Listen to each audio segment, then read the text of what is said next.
கண்டிப்பா வாங்க, வண்டி ஏறுங்க, நாங்க பண்ணி சொல்ல வாங்க.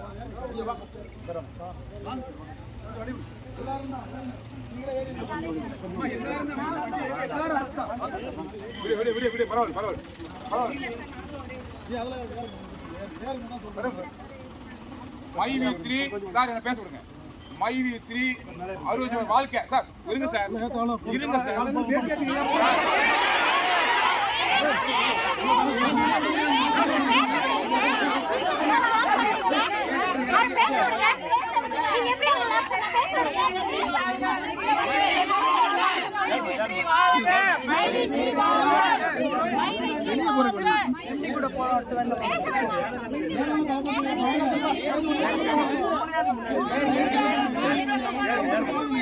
நாங்க பாத்துக்கிறோம்.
திங்கக்கிழமை மனு கொடுப்பாங்களா?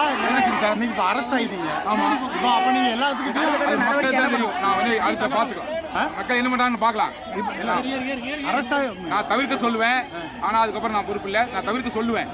ஏன்னா எந்த மக்களையும் வந்து இறங்க நோக்கம் இல்லை. இப்போ கூட நான் போராட்டம் பண்ணல, நாங்கள் அமைதியாக உட்கார்ந்தோம். இப்போ வந்து காவல்துறை அவங்க வந்து அரெஸ்ட் பண்ணி கூட்டு போறாங்க. நாங்கள் வச்சு நியாயமான கோரிக்கை, எந்த அநியாயமான கோரிக்கை வைக்கல. 60 வாழ்க்கையை கெடுக்கிற மாதிரி யூடியூப் வீடியோ போடுறாங்களே, அது தடுத்து நிறுத்துங்க. அட்லீஸ்ட் கண்டிச்சு ஒரு அறிக்கை விடுங்க தான் கேட்டிருக்கோம். இந்த கோரிக்கை நியாயமானது. நான் நல்லவன் சொல்ல, நான் முழுக்க நல்லவங்கிறத நான் கோர்ட் நிரூபிப்பேன். அதுல பிரச்சனை கிடையாது. ஆனா நான் என்னன்னே வராத போது, குற்றம் நிரூபிக்காத போது, குற்றச்சாட்டு சாட்டிட்டே போடாத போது, இன்னைக்கு பல பேர் இவ்வளவு கோடி ஊழல் சொல்லி அநியாயத்துக்கு யூடியூப்ல போடுறாங்களே, அதை எதிர்த்து அந்த மாதிரி பண்ணக்கூடாதுன்னு சொல்லி ஒரு கோரிக்கை வச்சுதான் நான் வந்து மனு கொடுக்க வந்தேன். அதுக்கு அரசு பண்ணியிருக்காங்க. எதிராக எதிர்கொள்ளும், நிச்சயம் மைதி ஜெயிக்கும்.